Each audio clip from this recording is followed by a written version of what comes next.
the actual percentage of emissions that come from cars is not massive when you compare it to the percentage that comes from vehicles that are not, I'd say, off-road diesel, right? And at least in Canada, we have various different tiers of off-road, and there are various different regulations.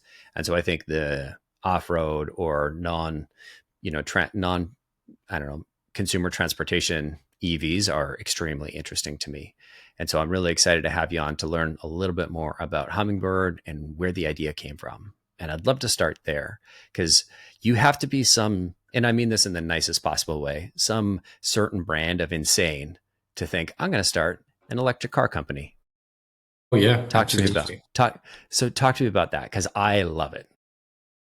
So the idea stemmed from the fact that me and my co-founder, we worked at this company called EVI, and we had deployed about 100 to 110 vehicles for UPS in the valley in California. And the project was successful from a data standpoint.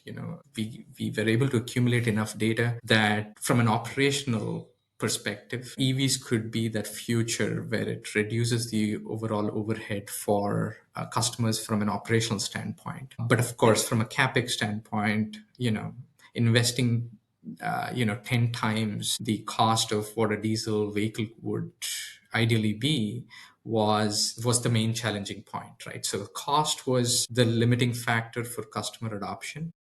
And of course, anytime you're bringing in a new change, it's not going to be well received by the end customer right away. So we were navigating through those bottlenecks. We were navigating through those limitations. We were getting a lot of feedback from customers that can significantly help the fleet manager reduce costs from an efficiency standpoint, right? So simple implementation, simple deployments could have a negative sentiment, but at the same time, it's trying to provide that additional incentive to that end customer in terms of other parameters, like in terms of the drive experience or in terms of